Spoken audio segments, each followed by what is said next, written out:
Hello, hello.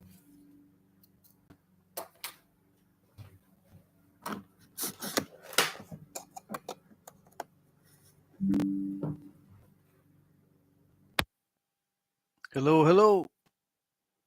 Someone tells Keith Ricketts that he was on the wrong video. I had to delete the first one because it didn't go live right away. So Keith was first. Alan Cole's here. Door prize. We gotta wait for Keith. Jesse's here. Thomas is here. Mike Mason's here. Jeff Baird is here. Hello, hello. Yeah, Keith is stuck over there somewhere in limbo. He responded to the first video, which was weird because it didn't go live, yet I could see Keith's comment. The bird and upside down points are amazing. Thank you, thank you. Yeah, what the heck is going on? Yeah. Technical difficulties. And then the neighbor decides he wants to mow the lawn. Yeah. And we got tons of sunlight. I had to shut all the shades because this is weird. Stidley Designs is here. Hello, hello. Yeah, Keith is stuck in limbo. Keith Ricketts. Hopefully he shows up. There he is. What the heck happened? It didn't go live, Keith. The first one you were on didn't go live. It was spinning like this, right? But I could see your comment. But I deleted it because a lot of times, like half the time I try to go live, the first one never goes live. The first attempt never does go live. It's weird. Gary's here. What did I miss? You missed the competition for the door prize. Yeah. So, Keith, you were first. But you ended up on the other video. The first attempt. You didn't miss anything yet, Keith. I mean, Gary. Nothing yet.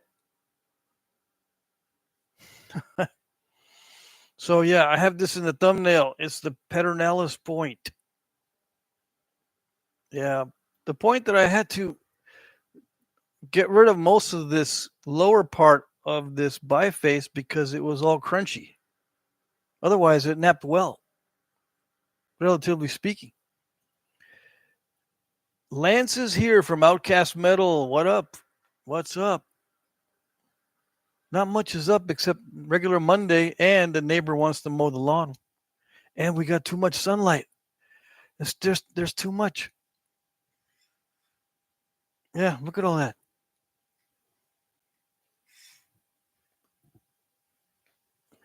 It's like it's 2 hours earlier than usual, according to the sun. The sun doesn't know what time it is. Prairie Ghost Ken. Hey, Jack, I literally just opened my first copper toolkit for knapping. Hello from Vancouver Island. Hello, hello. It just came in the mail. Awesome. Have I checked the mail today? I don't know if I checked the mail today. Let me see. Should I go check it? I don't even know if the microphone's going to work because I wasn't even sure if it was plugged into the charger earlier. Hey, Marty's here. Buckskin NYB. Some awesome points you made out of that KRF. I sure want to own them. Going to dig deep into the pockets this auction. I see. I think I owe you a point anyway for those that you sent me.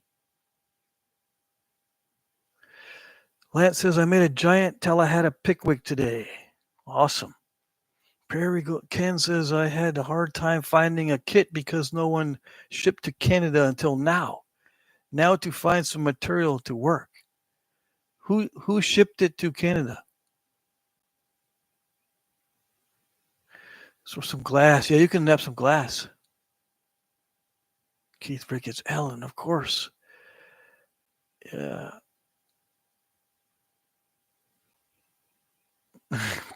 If the other stream was canceled, the door prize winner for the other stream doesn't count. That's funny. I suppose Brennan's here like those old Budweiser commercials. Brennan says, "What's up? Mike Mason's here." Oh, the kit that Ken bought, Prairie Ghost Ken bought, was on Amazon. I see. So they do ship to Canada. Yeah, that makes sense. Was it a lot of charge for shipping, or was it free shipping if you order over a certain amount of money? Inquiring minds want to know. Do they offer free shipping to Canada? If you spend enough money? Ken says it was a nice kit too. 3 different size boppers and a chipper was around $100. Oh, I see. That is kind of pricey. I think shipping was included. Okay, good. Yeah. That's kind of pricey if you had to pay for shipping on top of that. It's kind of pricey anyway. Yeah. But good. I'm glad you got a kit. Mm-hmm. Yeah, I thought about making tools at one time, but there's no way. No way I want to get into making tools. I have a hard enough time making tools for myself. Instead of, I don't want to spend all day making tools. Let's see. Compared to what was available before, I'm happy. Awesome. That's good. Red-eyed Patriot or Michael is here. Napped a few points past couple of days, but can't show nobody. Daggone strike. I see. Mm-hmm. Yeah. I wasn't able to nap too much. I tried to cram it all in on the weekend, Saturday, Sunday, and then this morning too. But whenever I try to do that, I break a lot of stuff. I got to spread it out more. Tommy Taylor's here. Hello, hello. Yeah, I got some boxes. I hope I did all the unboxing. Did I do all the unboxing I did? I think I did. I think I'm caught up on all the unboxing. If I'm missing one of your boxes, if I hadn't done a video of unboxing one of your boxes, let me know in the comments. Yeah. And then I'll see where your box is. Mike Mason says, I made a little tool for myself a few days ago, and I mean little. So I promptly lost it after 1 point. I guess I'll forge another one. Yeah. You lost it after only 1 point. Yeah. That's happened to me until I figured out that I just need to clear everything else out of there. So the only thing left is my tools, which get scattered sometimes, but the only thing there is my tools now in that certain area. I still got a bunch of baskets and boxes of rocks everywhere, but I try to limit my tools. And I just looked at some of my tools, and I'm offering extra pieces in the auction today. A box of miscellaneous tools that I don't never use. Let's see. Mike Mason says, Mike, you've been such a rebel. So what are you guys doing on Monday night? What is there to do on Mondays? It's the beginning of the week. Yeah, but usually when I was at work, Mondays was the slowest day. No one really emails you on Monday because they don't want to start emailing right away. So it starts picking up as the week progresses, and by Fridays we were running around like chickens with our heads cut off, where I used to work. And that not every job was like that, but my last 2 jobs, my major jobs that paid a lot of money, it was like that. It was kind of dragging your butts on Monday, and then by Friday you're running around like chickens without heads. Mondays are crafty auctions, says Keith. Mm-hmm. That's funny. Mike says, I was nearly crushed by a 4-yard dumpster today. Very thrilling day. Okay. Jesse says, working, so we'll be in and out, but I can't miss the Crafty Live. All righty, good. Yeah, good to hear it. Let me move my table. I moved it, doing some rearranging. Yeah. Okay. Yeah, that's better. I was sitting on the edge of the seat going, what the heck's going on? What the heck is going on? All right, the lawnmower is not on. I mean, the neighbor stopped mowing. I might open the window because it's a little bit hot in here right now. Well, I don't want to turn the AC on because it costs a fortune. If I don't have to use it, I don't want to. Alan Cole says, I'm face snapping steak and eggs, bacon, avocado, and kimchi. Powering up for a graveyard shift ER tonight. Yikes. Tommy Taylor says, yeah, Keith, E-Money is lurking back to knock you and Alan and Ralph. Yeah. You know he's lurking in the auction. Yeah. That's funny. Jesse says, the pulled spring on the nacho helped not break the ears off. It made it perfect strength. So you pulled the spring on the Nacho-Matic, and it made it not break the ears off. That's a good idea, right? What'd you do exactly? I'm not sure if I catch exactly what you did. Let me check the auction really fast here. We got somebody. Oh, we got more than somebody. I got notifications for people responding to the auction. If I can push the right button, we'll be in good shape. Auction time. All right, so I think I'm getting it here. I'm going to hit the like button on all the comments that I see.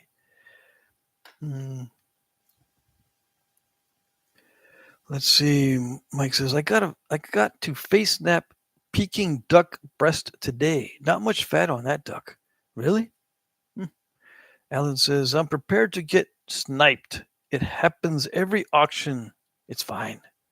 Jermaine is here. Hey. Keith says, Tommy, competitive bidding. I love it. Mac Bales is here. Hello. You made it.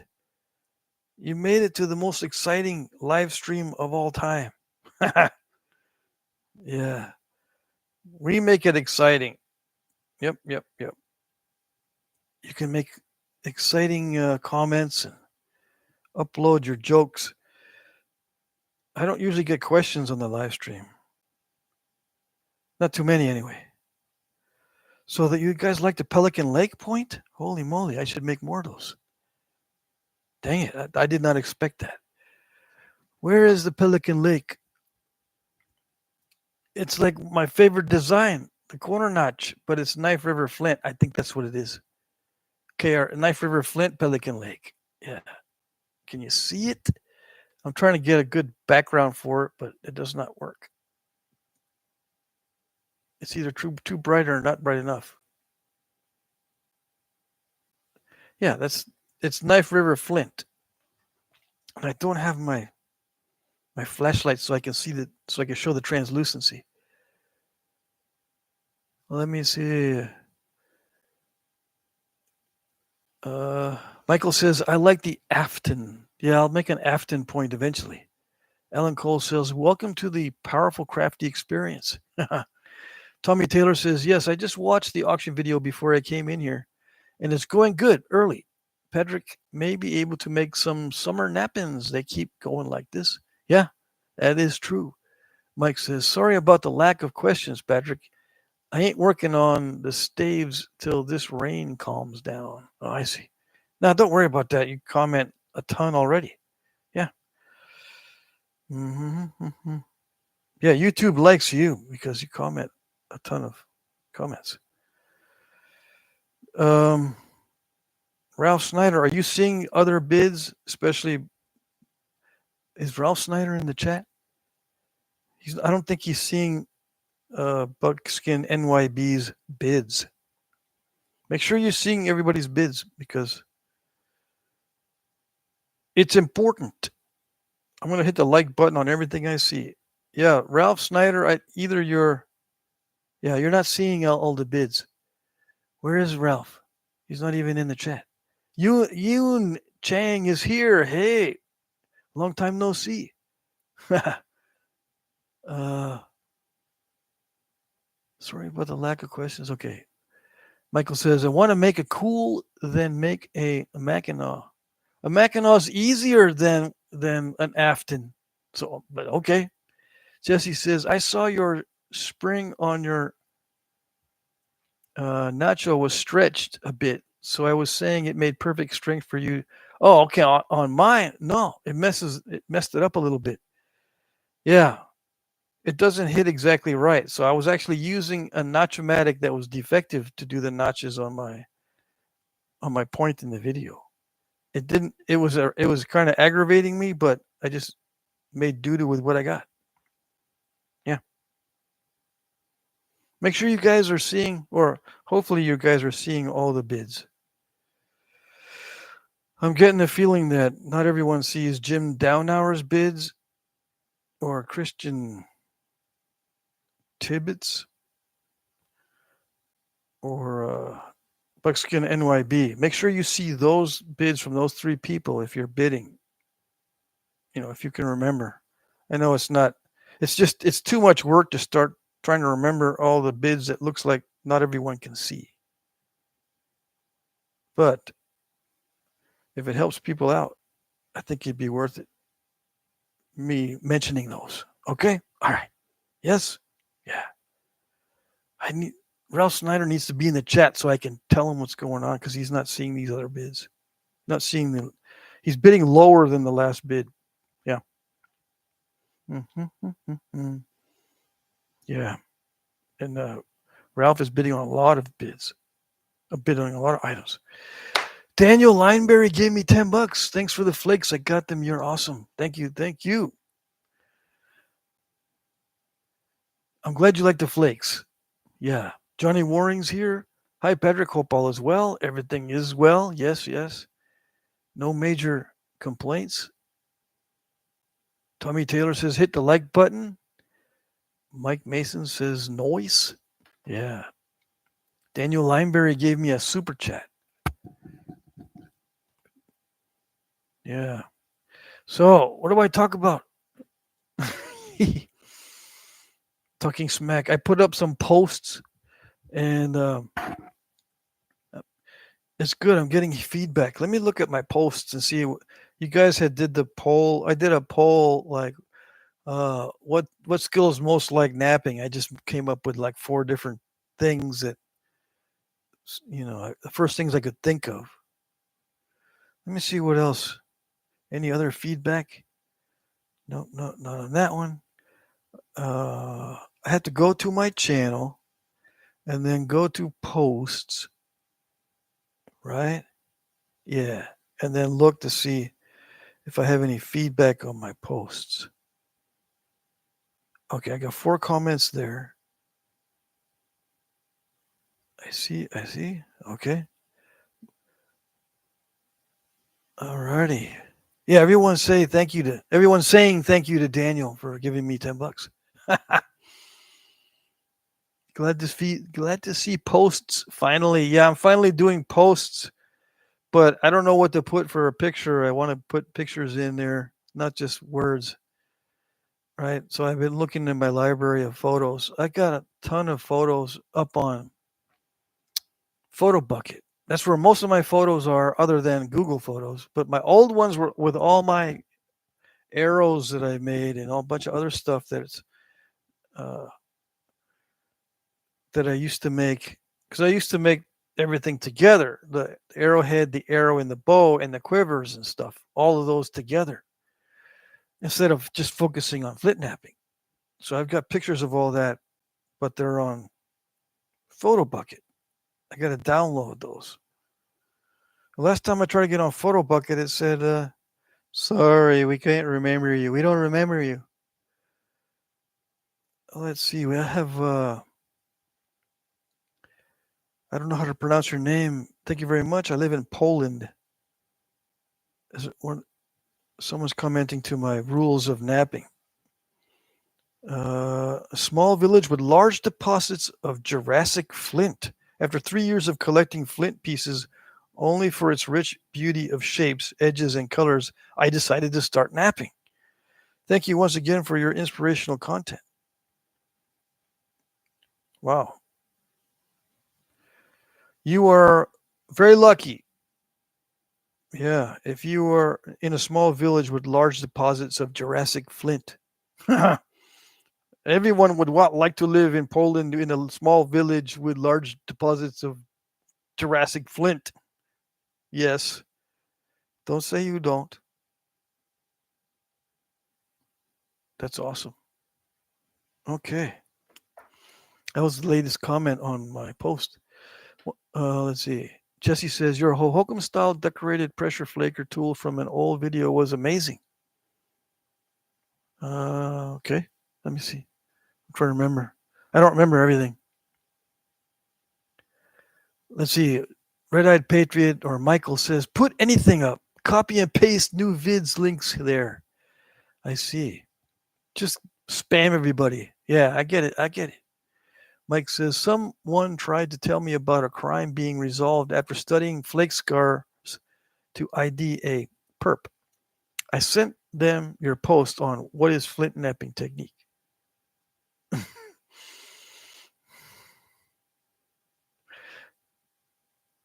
Someone tried to tell me about a crime being resolved after studying the flake scars to ID a perp. Yeah. I mean, I suppose it's possible.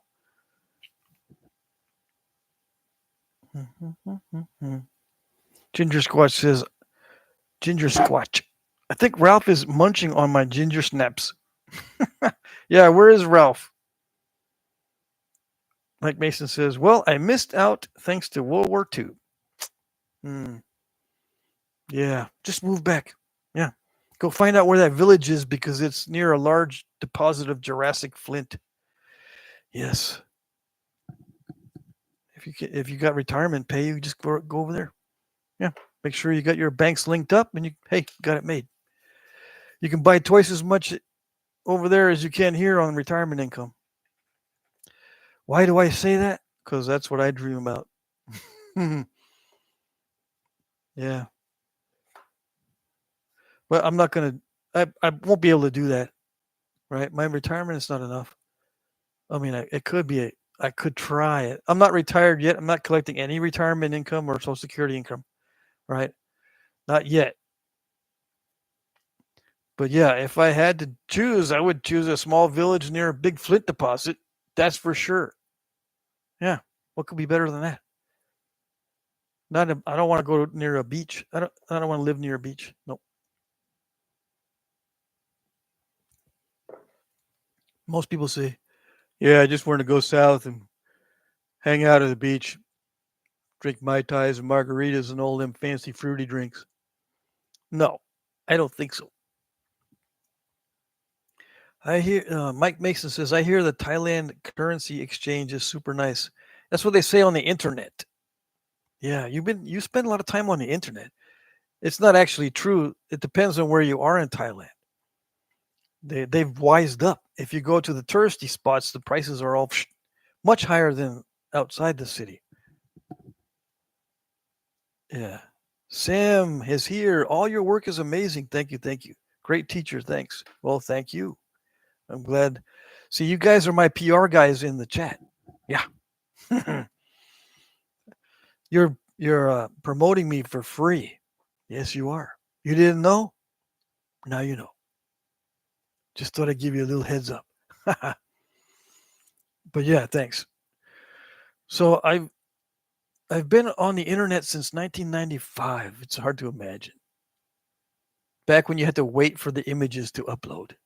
They'd come up in little squares. I mean, a lot of you guys have the same experience because we're all about the same age, basically. Like more than half of my viewers are 55 and older. Yeah. More than half are 55 and older. So you guys know what it's like to live in a world without these walkie-talkies. Yeah. These global walkie-talkies. We used to have walkie-talkies when I was little, and we thought that was awesome. till the batteries ran out. And then, Mom, can I have more batteries? No, those cost a lot of money. You you go through batteries once every couple days, once every 2 days. And I go, yeah, but we got lots of buddies now. They all bought the walkie talkies. What are we gonna do? I'm the only one with no batteries. Hmm. Yeah, so there you go. I was the only one with no batteries, and everybody else in the neighborhood was talking about stuff, and they would go, "You didn't know we were talking about you yesterday." But now we have the global walkie-talkies, and I'm addicted to them. I can't be without my phone. I cannot be without it. I tried. Lance says, "What is the fancy French word you use for a certain type of flake?" Voila. It's not a certain type. It's just the satisfaction of a good flake. I just say voila. And if you want to say it, just sounding it out, it's like voila, voila, voila, right? Voi. I don't think it's viola. It's voila. If you just sound it out, the way it looks. Um, let's see. What are we talking about here? Alan Cole says Buckskin NYB is throwing down the auction. Yeah, oh yes, he's throwing down the cash. I saw that. Jesse says my mom used to get pissed because my brother and I had remote control cars that took too many double A's. Oh yeah. Dalton's here. Levawa. Oh, it's Levalois, not Levawa. If you want to say it the way the Brits say it, no offense, they say Levawa, but it's Levalois, Levalois. Yeah, Levalois. I have to say it like a French person might say it. It just doesn't sound right otherwise. Um, yeah, he's asking about the Levallois flakes. Mike says, I peeked at the REP, Mike. I'll have to check it out sometime.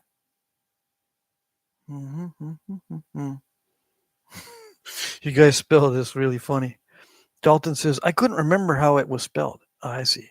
Yeah, but what you do is you go to Google and you go, how do you spell Levallois? And they'll tell you. But you'll go, how do you spell la la la la la? And they'll go la la la la la. Because you don't know how to say it. It's so funny. I tried to say it enough times so you guys can just imitate. Yeah. Who's sending me chat by Instagram? I don't understand what's going on here. See, some of these people get hacked on Instagram or on Facebook, and they send me messages. And I don't know. Sometimes it's pretty obvious, but other times, like this guy's talking about his dog, or he got a new puppy from the wild, so to speak. So what did he do? Did he adopt a little coyote puppy or something? I'm not even going to answer that one. I'm going to see what else is up with that. I'm not going to delete it right away. Yeah, Gary says it's like French fries. No. Roy Browski's here. Hello, I made it. My father wants to take me to the nap-in. Yeah, go to the nap-in. If you don't want to go, you're missing out. Yeah, people are always saying, what do they miss in the chat? You're not missing anything in the chat compared to what you'll miss on the nap-ins. And then someone might say, well, why don't you go to the nap-ins? You're missing out a lot too, right? Or are you just full of BS?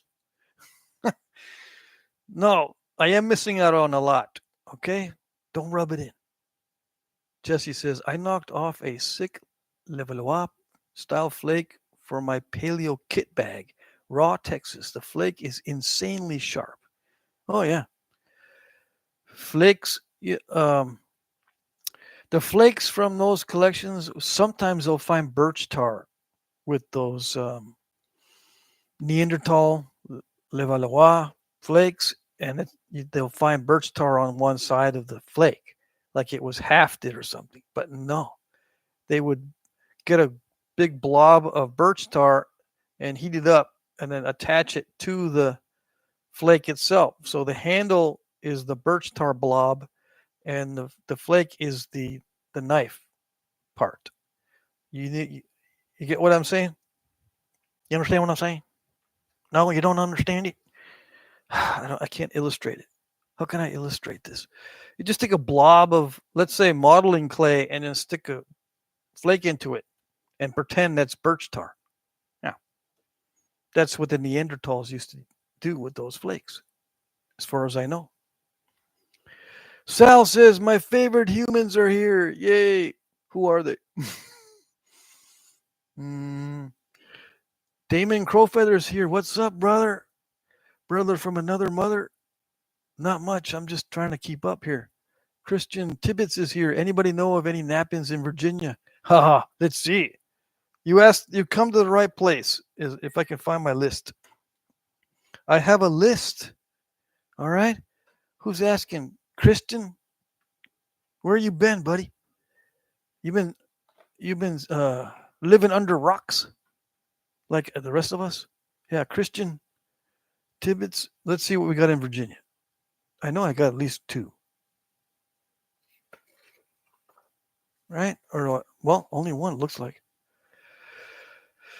Okay, so Virginia has, let me see if I can read it at the same time I'm posting it up here. It's Thunder Ridge, Primitive Skills Gathering in Knapping, Harper Creek Group Campground, Natural Bridge Station, Virginia. Those are the contact numbers. It was in July of last year, probably the same month this year. It's to be announced. I don't have any information on that as far as dates, but you can text either one of those numbers and ask, what's the date to the Knapping? Can you help me, please? And they'll help you. Yeah. Sometimes I'll do that too. I'll text them and get a response and then thanks, dude. Me and my subscribers, thank you. Yeah. Are you gonna make it? No. No. Why did you ask for the dates? Why did you do that? You're bugging me. That'd be funny. No one ever says that. I know they're thinking it though. Yeah. All right. Let's see. Patrick, are you going to make it to the fall Knapping? I'm going to try to make it. Yeah. Now that I'm in Vermont, it takes me 36 hours to get there. That's counting stops. It's 28 hours or something like that if I don't stop. Yeah.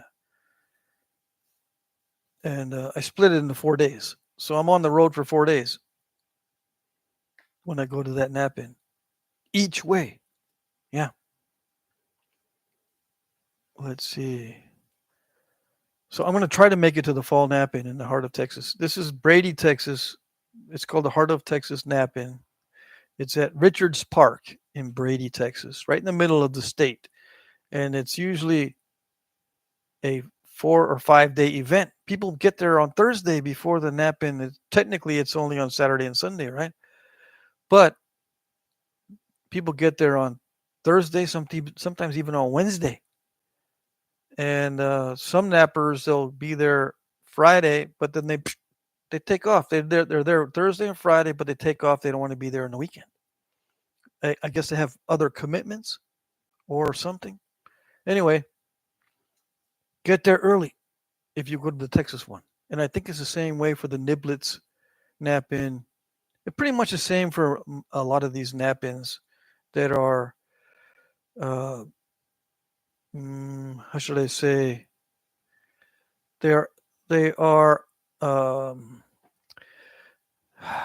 have plenty of room for people. You don't have to make a reservation. You can any amount of people can come.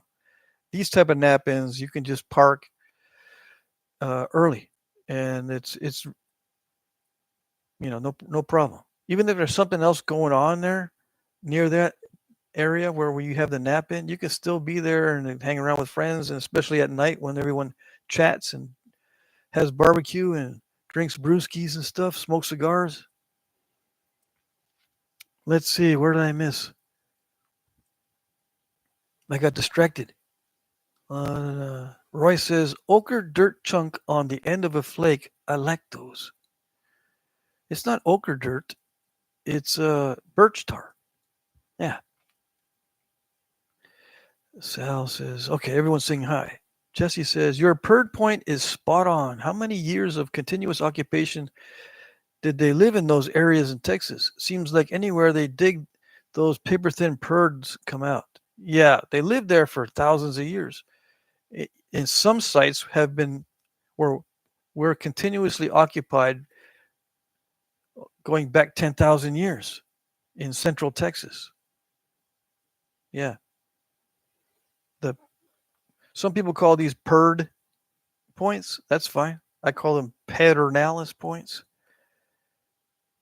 This style is thin usually, and sometimes it's kind of wonky. Like I've seen bases they're not flat like this. They do the base first, and it's offset from the blade sometimes. But in this case, I couldn't do that. I had blown away a nasty area, and it already got too thin early on. I said, "Dang it! What am I going to do?" So yeah, I guess it worked out. Let's see. Thomas says, he asks, anyone tried using buffalo horn before? I just got one and going to make a shaft punch soon. Yeah, buffalo horn does work. I've used it before. There's several nappers that have used it in the past. Uh, I'm talking about before YouTube was big, and I don't recommend it because it's a pain in the butt. It's a pain in the neck. Buffalo horn is best used for decorations and utensils. It's very lightweight. It splits easily if you're going to use it for indirect percussion. It'll wear out in about a week, maybe less. I've worn out buffalo horn right away. As a pressure flaker, it can work, but only on material that's cooperative. And it's it's almost like using plastic to nap with. It's tougher than plastic, right? But it's almost like using plastic to nap with. Now, if you want to stick with natural materials, yeah, add buffalo horn to your repertoire, to your kit. But you're not going to like it. It's very flexible too. Yeah, that's where they use it for bows. Can you use buffalo horn for bows? Well, the belly of the bow, you can put horn sections of buffalo horn on the belly of the bow. Just stack them up or butt them up next to each other because they're all in compression. So you can butt up the buffalo horn on the back of the bow as long as it's a thin bow, right? Sinew on the back, horn on the belly. Did I say horn on the back? Horn on the belly, sinew on the back, and you can put the horn to better use. Yeah. That's my take on it. Or you can use it for headdresses because you can split the horn in half and you use them for headdresses. They're very lightweight.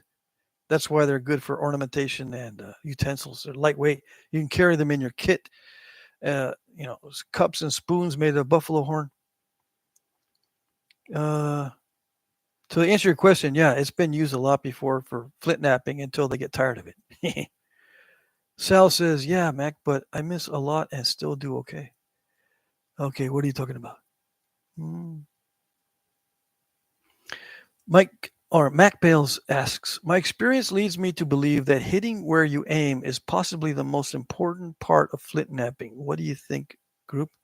Hitting where you aim is possibly the most important. Uh, hmm. No. You can get by not hitting exactly where you're aiming at. I do that all the time. You can get by. What you cannot get by is eventually making long flakes. You're going to have to eventually make long flakes. You can't be just crushing the edge and making step fractures. The number one most important thing you can do in flint napping is create long flakes. In my opinion. Yeah. Hitting where you aim is good, but making long flakes is better. Let's see. Roy says, I took a screenshot of the nap-in card I asked to see. There you go. Jesse says, Sal, your bifaces came out great, man. Let's see here. Where am I? I'm falling behind. Sal says, Sal's been getting lucky. Sal says Sal's been getting lucky. I see. Getting lucky with rocks, that is. Oh, dang. Yeah, but you're married. You don't call it getting lucky anymore. Let's see. You probably got a code word for it. Let me see. Where is it? Jordan Kirkpatrick says, hey, Patrick, happy Monday. Happy. Let me see here. Where am I? I'm missing some of the chat. Okay, here we go. I'm missing some of the chat. Yeah, hold on here. See, Dalton McCormick says, it's a great time. Anyone looking to come down, prime church country. I guess you're talking about the Heart of Texas Knapping. Sal, some luck, but something processing fast, cool to see. I don't understand that one. Christian says, that's awesome. Thank you so much, Patrick. You're welcome. Mike says, Sal, did you just refer to yourself in third person? Oh, yes, he did. Brutus Thunderhand is here. The brute abides. Sal says, yeah, I do that. I don't have friends. Sal, you don't have friends either? What is it with nappers? Roy says, did they have to powder the birch sap to keep it from being sticky? The birch sap is not very sticky. Yeah. Now, the sap from the birch is like water. We're talking about birch tar. You have to do a destructive distillation process on the birch bark to get the tar. And then from the tar, it is kind of soupy at first. You got to boil it down so it's really thick. And then when it hardens, it becomes very solid and it's not sticky. Yeah. Pine sap is sticky when it's soft. And then if you hold on to it and warm it up, pine sap does get sticky. But birch has a higher melting point, so it doesn't get as sticky when you hold it. But yeah, you can put powder on it. You can dust the birch tar so it becomes extra not sticky. Yeah. Nothing wrong with being extra not sticky. Roy says, I've only used pine sap. Yeah, no, birch tar works a lot better than pine resin. You've got to mix some things with the pine resin to make it better. Ask for Corn says, when they say purd around me, they mean perdice. I see. Christian says, you can add charcoal dust to the tar or pine sap to reduce the stickiness and improve the hardness. Yeah, you can. It's always been sticky for me though. I've added everything to pine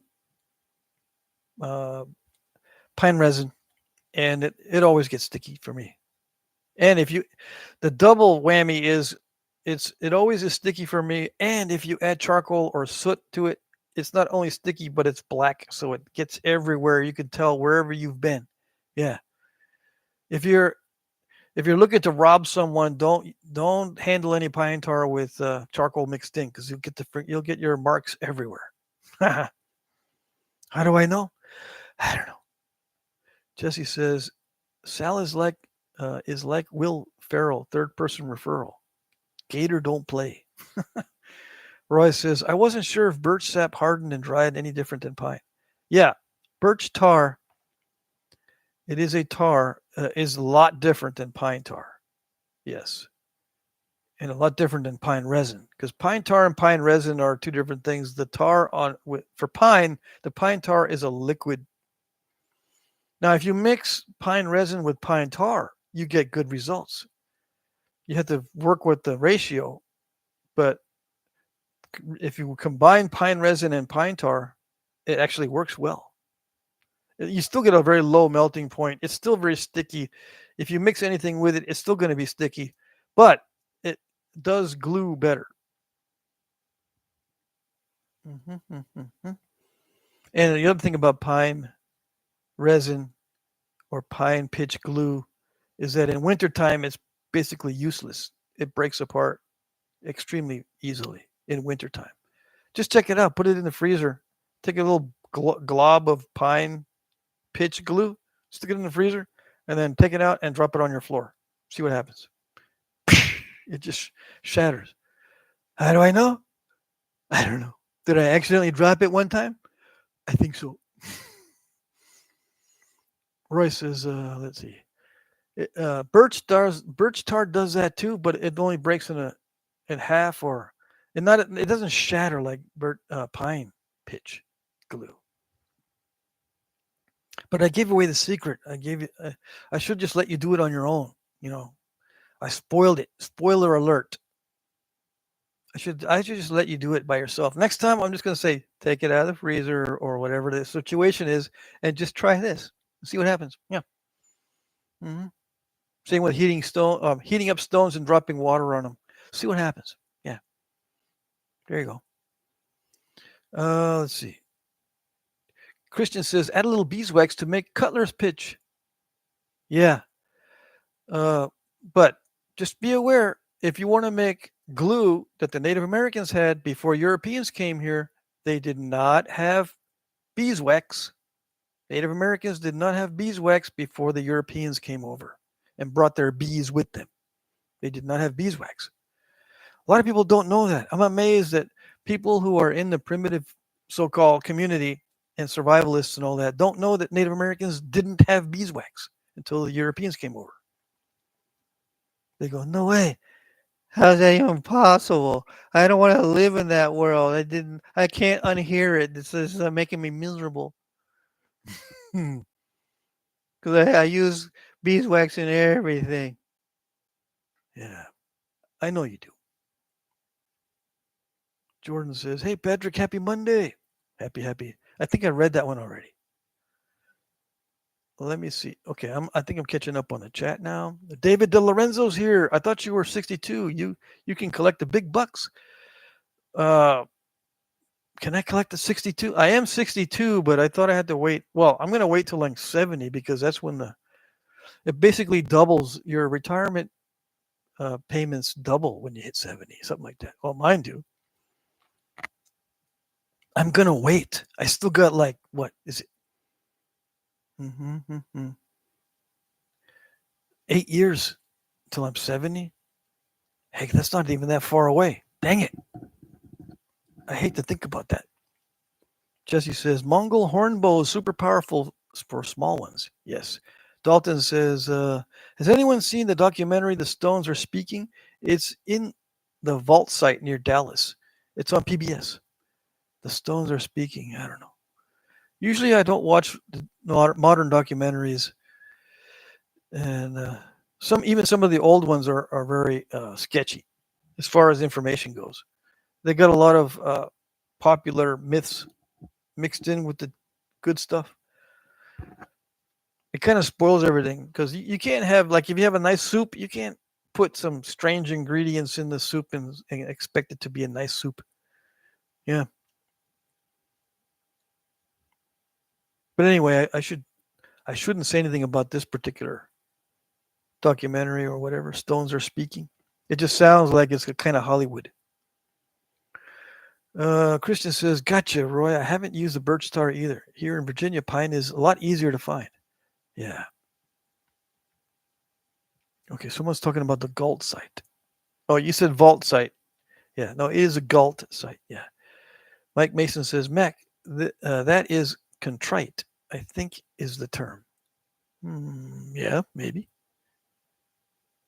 Let's see here. So Sal has seen some of that documentary or that video.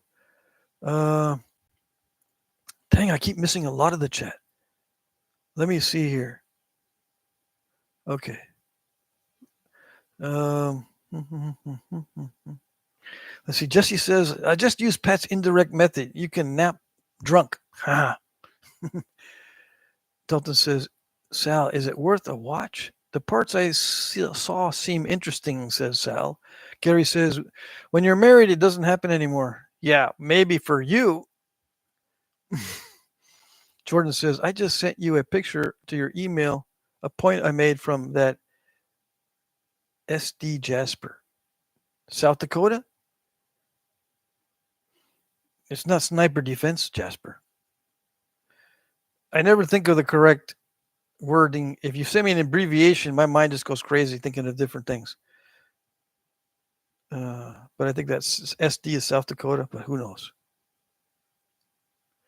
Jesse says, you can't miss unless you miss the entire indirect stick.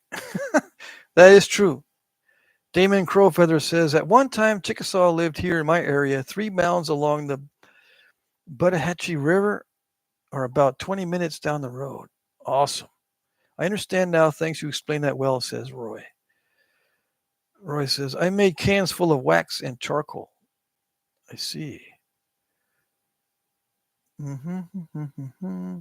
It's all in the ratio, says Roy. Yeah, it is in the ratio when you're making pine pitch glue. Yeah, I've gotten it close, but I know some guys that can make really good pine pitch glue. It's still really sticky though, and it melts really fast. It's got a low melting point, and if you're in the South and you keep your archery equipment in the car with the windows rolled up, or in your truck with the windows rolled up, and your airheads are all mounted with pine pitch, they're all going to be bent sideways when you go look at them when you get back home. Just telling you, unless you got them really wrapped up good with sinew, or they'll be all stuck together. You're going to have to warm them up with a blow dryer because you don't want a heat gun. You want a blow dryer to warm these things up and then pull them all apart and go, dang it, it was all pretty for the photographs. Now they're all junky. So people are going to say, whose arrows did you photograph last time? Because those arrows don't look nice and neat and pretty like they did before. Sal says, Jesse, at a nap-in by the end of the night, you'll see some drunk nappings. Oh, yes. Possibly some falling over and passing out on a bunch of flakes. Oh, dang. I haven't seen that yet, but I've seen Danny walk across flakes, the barefoot napper. His handle is N Doghouse. Yeah, he walks barefoot on flakes. Yeah, that should be his Indian name. Walks barefoot on flakes. Let me see what we got here. Roy says, I don't know the ratio. I just add and cook the pine sap and refrigerate and then peel off the material and end up with a skateboard wheelie. Okay. I don't know if I read that right. Roy says, if you add more beeswax to pine, it shatters and it's less bouncy. Yeah.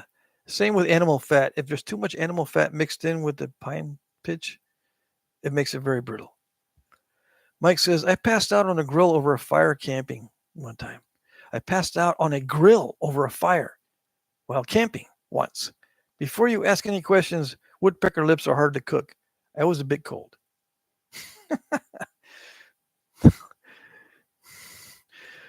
Roy says, well, I'm terrorized by bees, but I'm also European, so I can use beeswax.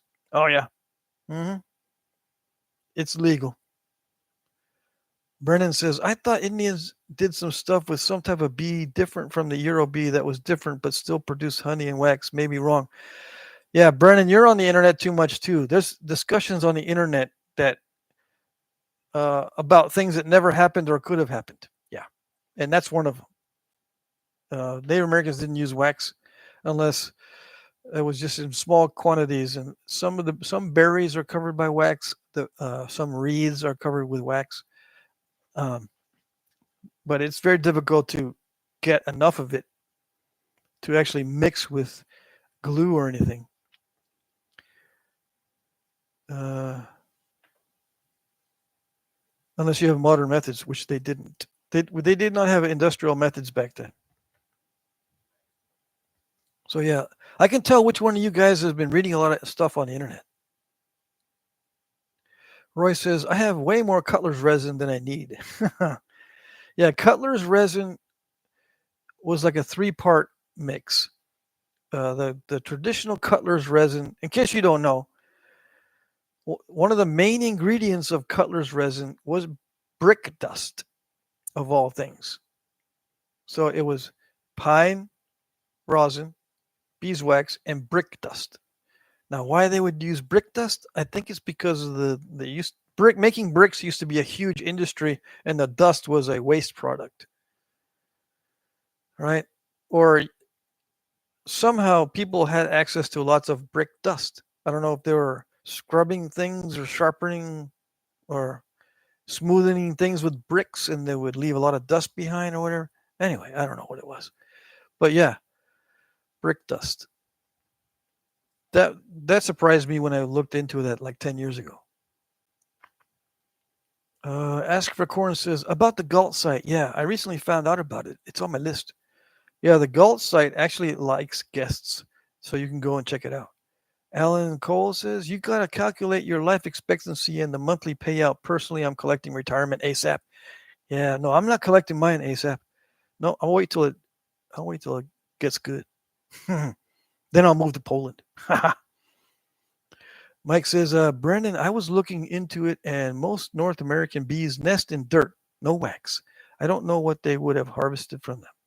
Yeah, there you go. Brendan says, yeah, it was like a stingless bee. Yeah, Roy says, I read about Maya blue pigment that was made from indigo and clay and copal resin. Very interesting. I didn't know that. Let's see. Ask for Corn says, securely transmitted Jasper, STJ. Are you looking at, did I miss an abbreviation somewhere? Brennan says, when I look it up, it says it was mostly Mayan culture with the bees, so no North America. Hmm. Okay. I didn't know Mayan culture had anything to do with bees. Mike says, I wonder if anything bee different in South America. Meh,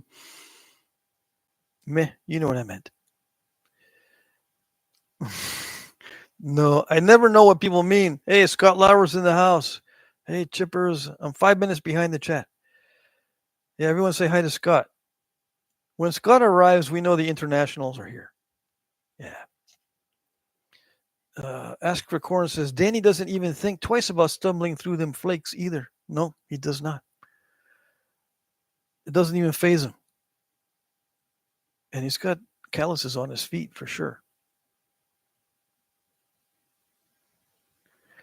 He says Brennan says we're all on the internet, Patrick.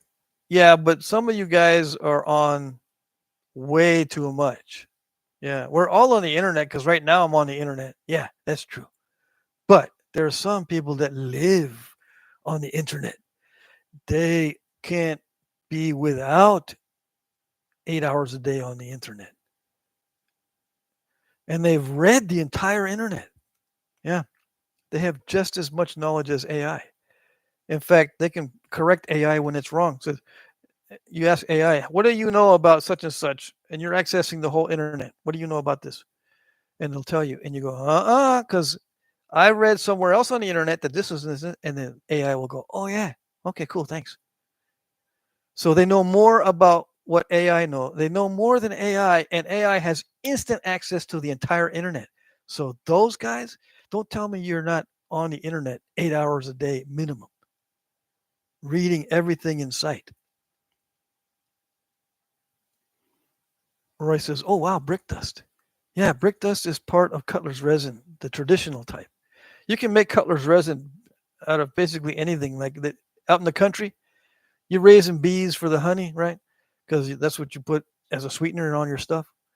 But you collect the beeswax and you go, oh, my mom had a recipe for how to fix this knife handle. Wait a second, I'll be right back. Go get some pine tar, pine pitch, beeswax, and brick dust. Mix it all together in a blob and stick it in that little handle and stick the blade back in there. Yep, there you go. Where they would get the brick dust, I don't know. That was the funny one for me. Mike says, well, for anyone into modern ballistics, I will be looking into new info on the Whisper Pickles coming off the NFA soon after the powerful crafty experience. For anyone into modern ballistics, yeah, I was looking into that at one time, but there's no way. I don't have time. Yeah. Not that you shouldn't do it. Do it. I just wanted to put my 2 cents in for what that's worth. I don't have time. I wish I did because I start watching ballistics videos and I go, really? Whoa. I got I've got those speed tracking devices. You know, you shoot your bullets over the top of them and they read out your speed. I got those. I forget what they're called. What else do I need? A reloader and all the ingredients, all the powders and stuff. This sounds pretty cool, just up my alley. I can get lost for days in the reloading, and then I go, stop that because there's no time. All right, Ed Gould is here. What did I missed his entrance 5 minutes ago. This is off the subject, but have you seen the video of the guy that made a knife sheath out of snapper hide? Really cool. No, haven't seen that one. Let's see here. Uh, yeah, Roy says, and bunny poop is in some people's glue. Yeah, that's that crowd is kind of Hollywood. Yeah. Let me move over this way. I'm drifting off to the side here. Yeah, the bunny poop or the scat in the glue crowd. You gotta watch those guys. Yeah, keep an eye on those guys. Ask for corn. Brick was typically made by a brick baker on the site where the building was going to be. At least that was the case in early American colonies. Brick baker was a traveling job. Oh, okay. That makes a lot of sense because he would probably leave a bunch of dust behind. Or you can just pick some up. Yeah, I get you now. All right. I didn't know that. Let's see. Everyone says hi to Scott. Yes, yes, yes. Prairie Ghost Ken, would you suggest a beginner start with glass or flint? Flint, if you have it. Always start with raw flint. Good quality stuff. If you can get it. Uh, one guy just asked me very recently, what do you suggest for a beginner? And I've answered that thousands of times. So instead of answering the way I usually do, I just go, do you think you have access to what I would recommend? Hmm? He didn't answer back. Because he's probably the type of guy, I don't have anything.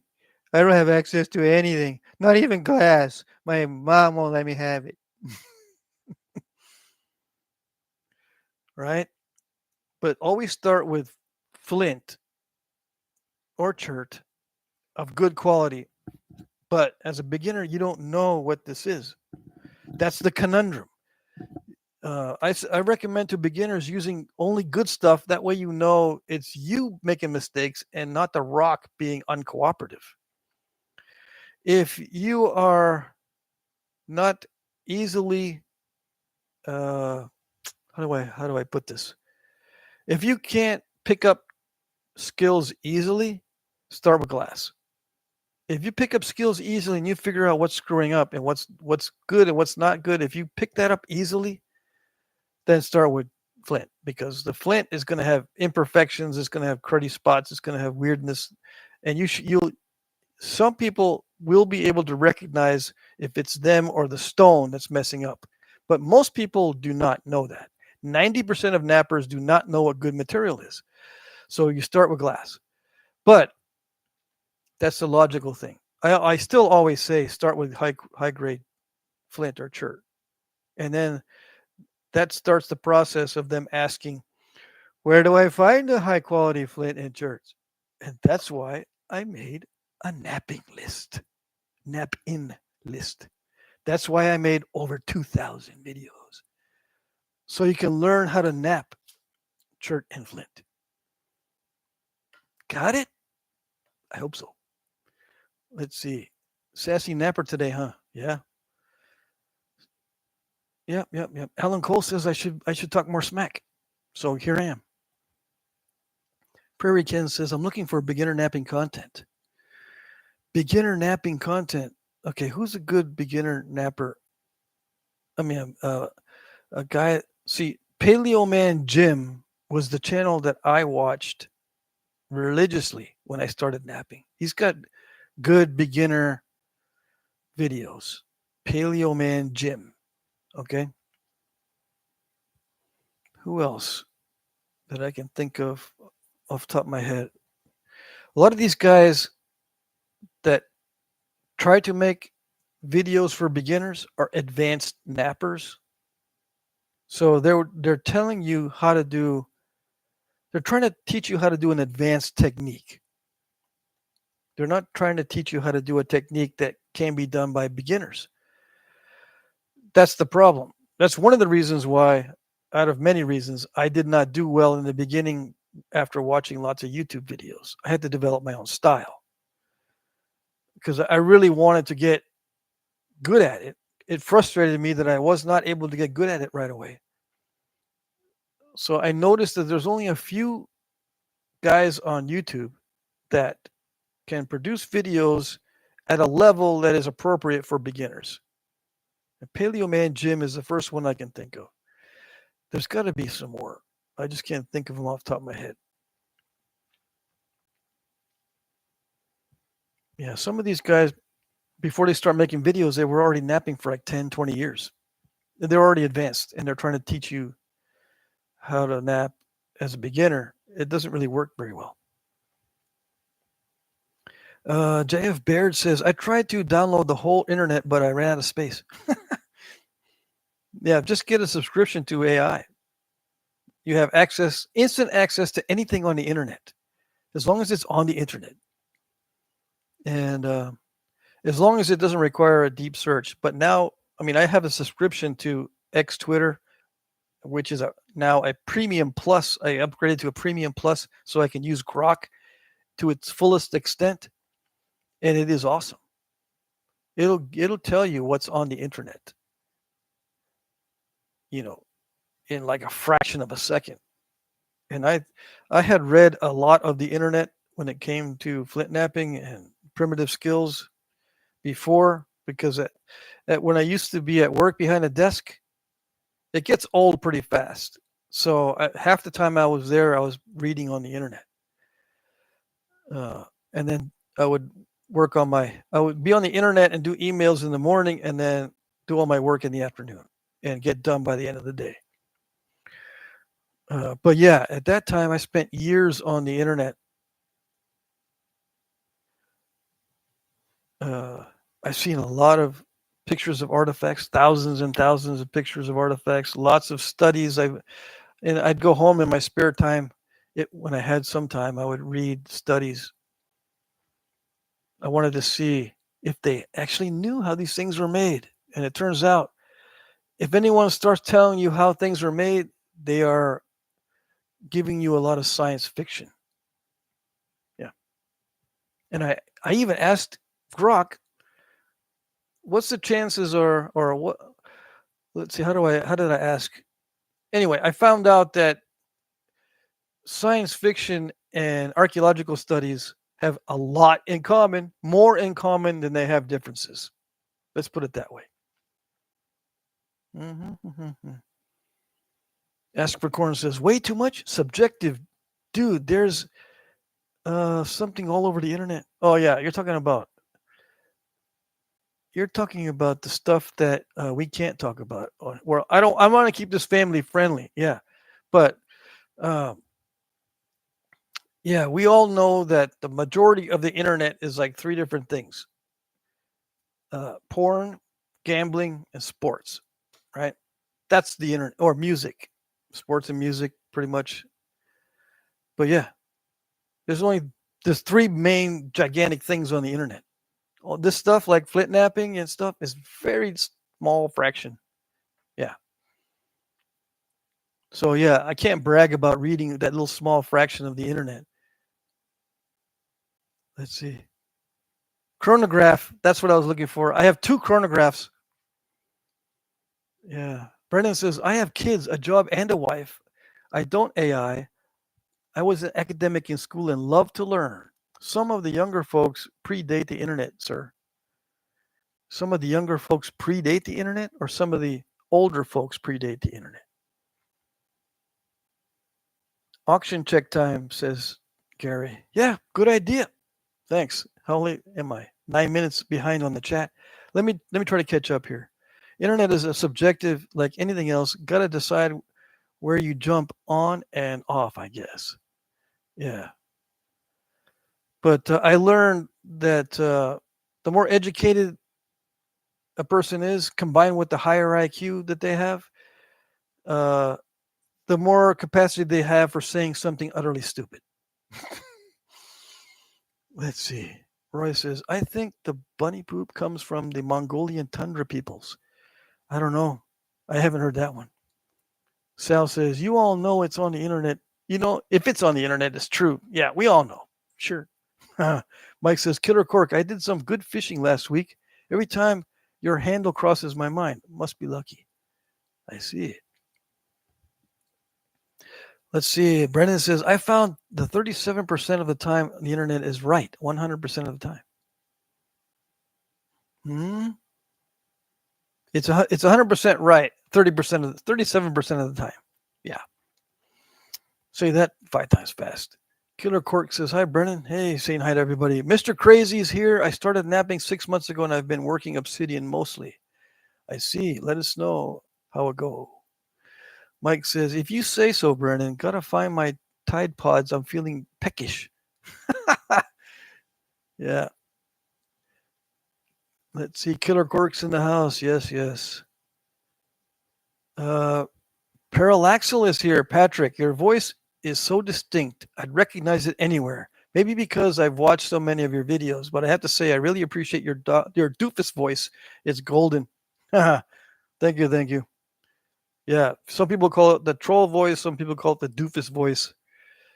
It rears its ugly head whenever I feel like it needs to be raised. Yes. Chronograph is the word I'm looking for. Yes. Roy says, my very first flint nodule was like a baseball, and my dad gave it to me. It was from Poland. And also, when I ordered my first flint, I got it from Flint Knapping LLC. I'm also interested in Nap Easy. Yeah, but I think Nap Easy. I gotta order some just so I can confirm my theory that Nap Easy is a high grade ceramic. Anyways, they're gravels now. You already napped them. Alan Cole says, yes, talk more smack. All right, see, I have no choice. I got to talk more smack. Brutus says Ryan Gill from Hunt Primitive has good instructional videos for learning to nap. Yeah, but the only thing is that he likes to use wooden indirect sticks. You lose energy that way. So I mean, you can nap easy with the wooden indirect stick, tipped with piece of copper. But wood absorbs too much energy if you've got difficult stone to nap. It'll also split the end of the wood because you got to hit it really, really hard on difficult to nap stuff, and you'll ruin the tools. So I recommend high impact plastic or high molecular weight plastic for your indirect tools, or antler, and wrap the front end if you're using any kind of natural tool, natural material, including wood. Let's see, Billy Burger or Freeze Crack maybe. Freeze Crack is okay. Billy Burger, I've seen Billy Burger's stuff. He's a little bit too simplistic. Billy Burger's a little bit too simplistic. Yeah. Freeze Crack maybe. Yeah. But Freeze Crack had done a lot of napping before he did videos. He was already pretty much uh, at an advanced level, especially with the boppers. I mean, Paleo Man Jim was also. I just recommended Paleo Man Jim because of his style. It's easy to pick up what he's doing. For me anyway. Sal says, "Hey Tommy, they are going to get a new battery. It's almost 4 years old, so it wouldn't even turn over. It's at my parents' house." Okay, talking about a car here. Scott Lauer says, "I used Paleo Man Jim, Lucas Nicholson, and you. Mostly you though, Pat." All right, thanks. It's always good to hear that my videos are useful. That way, I don't feel bad about spending so much time on them. Ryan Gill at Hunt Primitive has a couple of good beginner videos. Yeah. Yep. You can watch those. I've only seen one of his beginner videos. Ryan Gill. I've only seen one of his beginner videos. It was okay. I don't want to start rating on a scale of 1 to 10, but his was okay.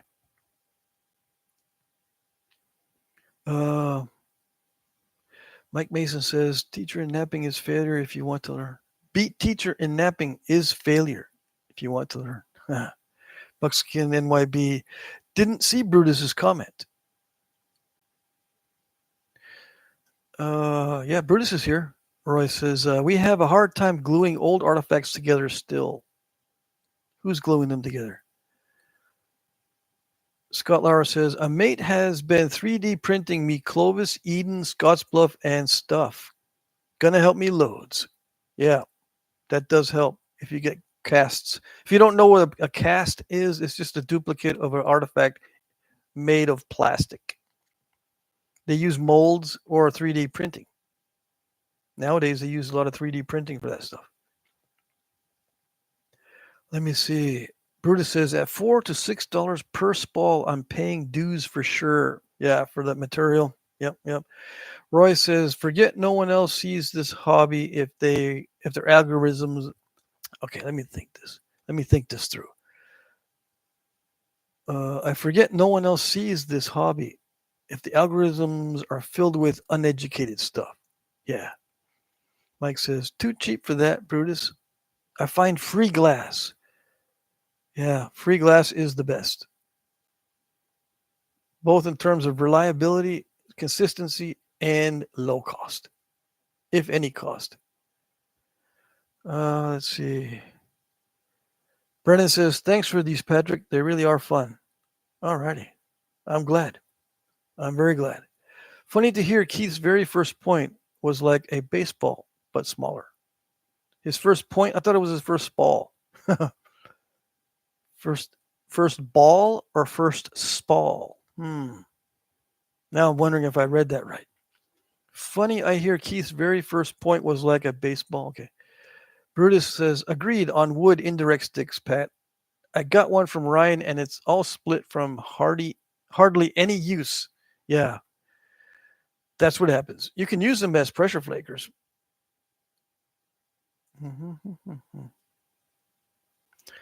Sal not getting enough juice to spin the start over then. What are you talking about here?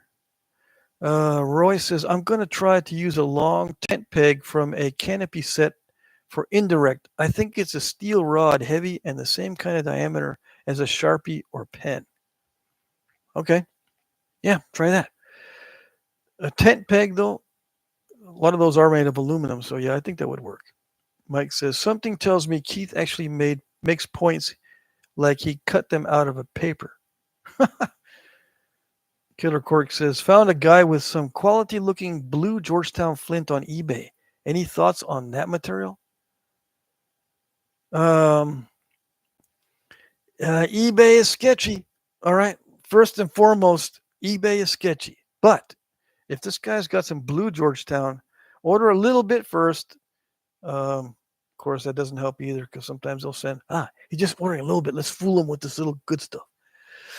I don't know. I would be wary of buying anything on eBay. I would rather go to a nap-in, spend an extra $300 to get to the nap-in and back, and buy from a guy at a nap-in where you can see what you're getting, than try to get something off of eBay. I am that wary of eBay. But yeah, knock yourself out if you want to.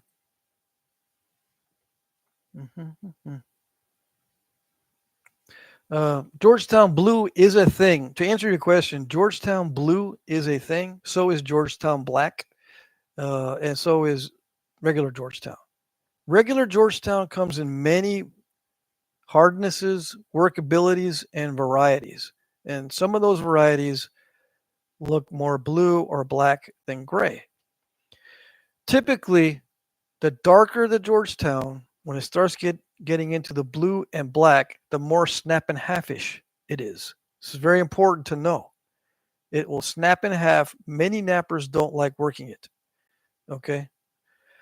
The excellent grade of Georgetown is actually difficult to get reliably. Okay. So be very wary both of eBay and of Georgetown. Okay. Ryan Gill is a Jack Crafty fan, I think. Yeah, we kind of know each other from the Primitive Archer Forum. I don't know him personally, but yeah, I think we've uh, exchanged some messages before. I recommend you watch his channel and stuff. He does more hunting. His videos are higher grade than mine, much higher quality. He addresses many more issues than I do. Uh, he's devoted all of his time to primitive skills. So yeah, it's a good channel to watch. You'll get a very well-rounded view of primitive skills from what I've seen from his channel. Yeah. Ryan shouted Pat out as the inventor of the under the knee indirect method. Cool. I'm glad he remembers. Mike Mason says, Mike, I found a witness on my kayak. I bet the cops worry about it less now. Okay. Yeah, last time, one of the last live streams, one of you guys lost a kayak. All right, I need to catch up with the list, with the chat. Brennan says, I prefer the more bluish colored Georgetown over the gray brown. Not sure if it's just circumstantial, but I've gotten both a few times and always noticed I like both, but damn near love the blue stuff. I see. Yeah, the blue stuff actually, the feel of it is nice. The material itself looks and feels nice, but it's very snap and halfish, I find. Jim Collins says, do you ever watch Ed Mosier, and what do you think about his technique? I don't watch Ed Mosier very much. I think he does mostly pressure flaking with slabs. I don't watch that sort of thing very much. Maybe 1 out of 100 videos, I'll watch the slab pressure flaking 1 time out of 100. But I have seen some of his videos, yeah.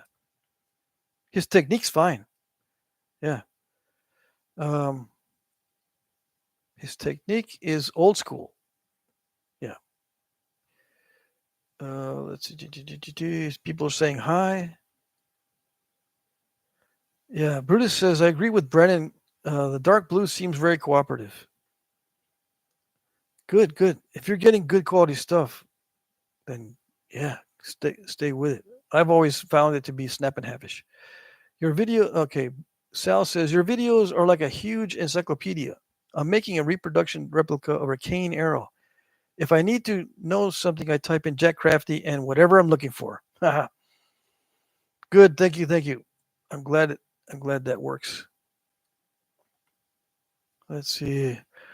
JF Baird says, I've watched a lot of nappers. You and Danny Collins, I learned the most. A lot of good nappers, but can't see the contact point. Yeah, that's an issue too. Sometimes they're too far away. As an example. Let's see. Mike Tufts is here. Hey. Roy says, what is the most common stone to find at nap-ins? And do you know what the bargain buckets are? The bargain buckets are usually low-grade chert. What is the most common stone to find at nap-ins? The most common stone to find at nap-ins is some variety of chert. But it depends on the area of the country. Yeah, if I take all the nap-ins and put them all together, there's no common stone. It's all different because they're in different areas of the country. Like in the far northwest, it's all obsidian. In Texas, it's all Texas rocks. I have a feeling here in New York, when I go to the nap-in here, it's going to be all New York stones. Esopus, chert, Onondaga, and related jaspers around the area. It depends on what area you're in. Yeah. The bargain buckets are the ones that contain all the trash. Just make sure that you get flakes from the waste flakes before they dump it in the bucket or wherever they're dumping their flakes at the nap-in. Yeah, I've gone through bins and buckets of waste flakes. It's no fun when they're all mixed in with all the crud flakes. Yeah. Is Smallzilla in the house? No. Smallzilla made a video saying he learned a lot from Ryan Gill and then goes in to talk about Patrick Blank. I can tell he's a fan when I watch his video. I see. Who's Patrick Blank? Oh, that's me. Let's see. Mike T made it. Yep. Everyone say hi to Mike Tufts. All the boppers that I'm using these days are Mike Tufts boppers. Just so you know. Before you ask me, where do you get boppers like that? I never seen them before. There you go. Mike Tufts. What is chert? It's been so long I forgot, says Mike Tufts. Only nappers get that. Let's see. Mike says, it's what these woodpecker lips recycle the face nap. Okay. All right. I don't understand some of these comments. Let me see. My napping tools are dusty and have spider webs, says Mike. What have you been doing, Mike? Just making tools? I bet you that's what's happening. Yeah, Mike T has been too busy. Mike Mason says, chert is a general term for nappable stones that aren't volcanic, if I remember right. Well, no. It is true. It is nappable stone that's not volcanic. But it's not a general term because there's many nappable stones that are not volcanic.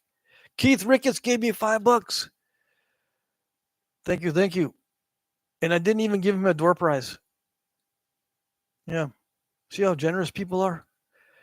Keith says, Patrick, I made an upside down Marshall point for the auction.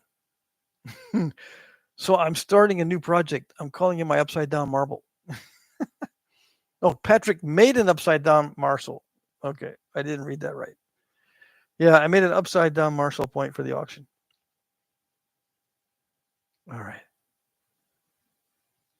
Where am I? I think I'm near the ending of the chat. Am I caught up? Brennan says, Keith, you should try making one of those marbles in the stone things. Yeah, there you go. You make a marble attached to a marble. Yeah, you can do that, right? If you're good at making marbles, you can make a marble attached to a marble and have like a sculpture. Yeah, that'd be funny. What time is it? Okay, so we've got like 35 minutes or 33 minutes left in the chat. That went by pretty fast, actually. Let me check the auction because I need to hit the like button on everything I see. Yeah, so everyone knows that I'm seeing their bids. If you see a like on your bid, that means I saw it, unless someone's being sneaky and hitting the like button. But people don't mess with the auction. Luckily, I've got good people participating in the auction always. Always good people. All right. It does get sneaky and snipey sometimes, but I try to work it out in the end. All right, where am I? Okay, we got some good responses. I think it looks like everyone's seeing everyone else's comments, but let me just check more carefully. Yeah, I don't think, well, that was 2 hours ago. Anyways, yeah, hopefully everyone can see your bids, Marty. Buckskin NYB. Hopefully everyone can see your bids. We've had trouble before where people can't see other people's bids, but it looks like it's going pretty good. A couple of new guys bidding. Yeah. Let me just refresh this one more time. What did I miss? Not much. Oh yeah, I missed some things already. Side notch marble. You can do side notched marbles, Keith. There you go. You can mount anything with side notches. The Sweetwater marble still has me rolling. Roy says, I make caged marble necklaces. What is a cage? Okay, caged. I guess that's wrapped in a wire cage with wire wrapping. There you go.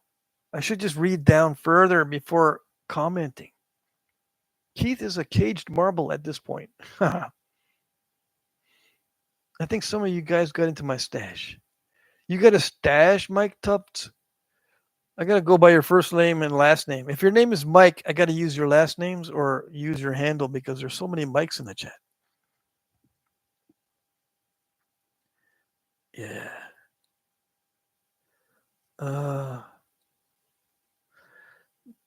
Mike Mason says, Mike T, I followed my Labrador around for 3 days to get my stash back. I would just let it go. Yeah, just let it go. Roy says, I'm still laughing inside from the time Patrick offered the haters a retard pie. You remember that? I wasn't going to say that. That's funny. Yeah. I wasn't going to bring that up at that time. I remember. I'm glad you remembered it. It's cool. Mike Mason says, just don't call me Pecker Lips. This isn't prison. Jesse says, if anyone wants to see my paleo kit so far, first YouTube short ever. Okay, we'll see. I mean, we'll look.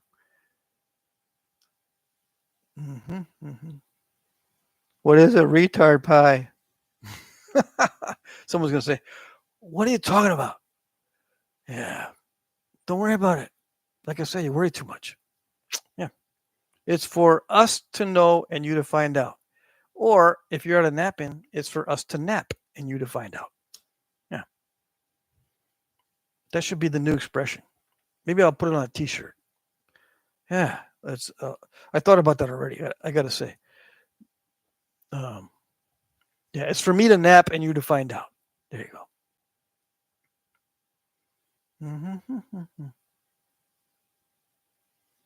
Yeah, Roy says that one would make a good license plate or t-shirt. Gary says it goes with turd burgers. Yeah. But I call them hamburger turds. What's a hamburger turd? You guys are weird. No, we just come up with stupid things so that we can have a lot of things in our, what do you call it? We have a lot of things in our library that only we know about. Yeah, inside jokes, a library of inside jokes. We're building our library. Yeah. Making all the tools to make my atlatl, says Jesse. Oh yeah, I've got a bow that broke recently. I'm going to cut it in 2 pieces and make a couple of atlatls from the bow limbs. Let me know if you've done that before. It's one of the easiest ways to make an atlatl. Is just cut from a bow that breaks. Just use one or both of the limbs, depending on how long it is. This one broke at a point where I could use both limbs. Jesse gave me $10 super chat. Thank you. Bill Taylor's here. Hey, everybody. I'm late, but I made it. I was busy. I woke up with the snow on the ground this morning. Dang. Still got snow. We had a frost warning last night, but dang, if you still got snow, that's hardcore.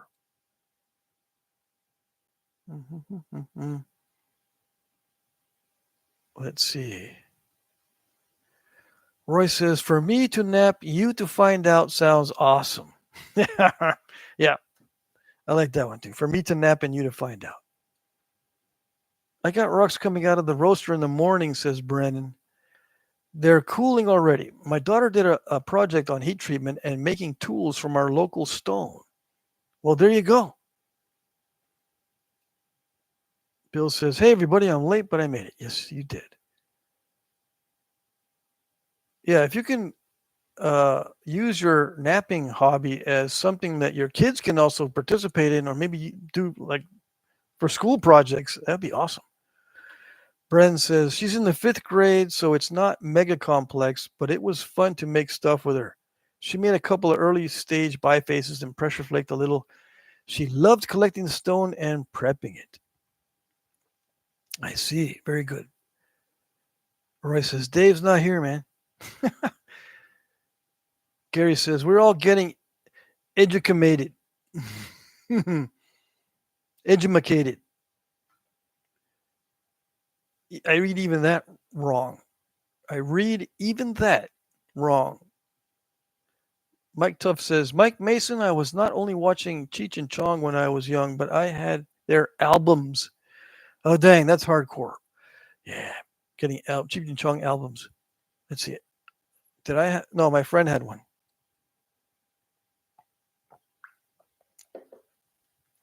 Or was it a tape? It was either a tape cassette or an album of Cheech and Chong, and we listened to the stupid stuff for hours. It was good, though. Yeah. The Dave's Not Here thing is pretty cool.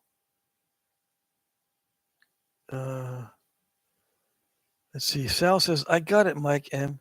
The little mother ate it. Blew the dog's mind, though. Brennan says, hopefully she's in the future of our sport. One way or another, we need people out there sourcing stone just as much as split nappers and spectators. Oh, yeah.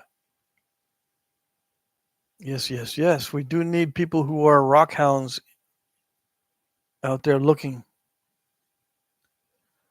Let's see, where am I? Mike T. I learned to play earache my eye. Oh, yeah.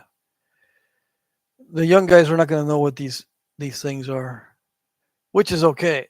Roy says, people in my town have no clue what I'm doing. They appreciate the gravel, though, so far, and glass points. I see. Yeah, make friends by giving out arrowheads. Everyone seems to know what an arrowhead is, so that's a good thing.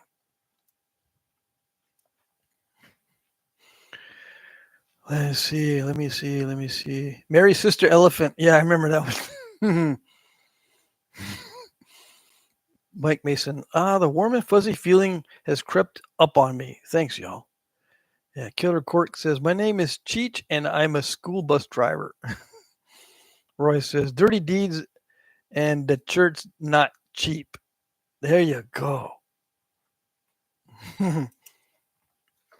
Dirty deeds and the church not cheap. Let's see. I'll forget about that one unless I write it down.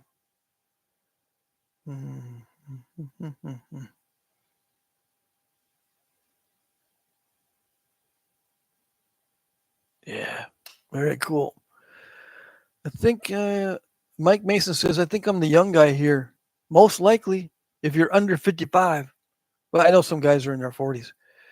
Roy says, they know what, just not how I feel indigenous. They know what, just not how I feel indigenous. I don't get it. Brennan says, I feel bad. One of my neighbors spends a lot of time on her porch, and every time I come out to work, she makes a point to cuss at me, but from across the road, and slams her door. That's not good. Slogan, yay. Yep, I'm going to write down slogans. And a bumper sticker, yes. Brendan says, I feel bad because she has lived in her house for like 65 years. Wow. Killer Cork says, I just turned 42 on the 8th. Congratulations. Yes, yes. You're a youngin'. Roy says, they know what arrows are, just not how I managed to make them. Yeah. Ed Gould says, are you indulging the second hour, Mike Mason? Sal says, Roy, that's a good one. I'm peanut butter and jealous. I'm peanut butter and jealous that I didn't think of that one. Shirt, not short. I don't get it.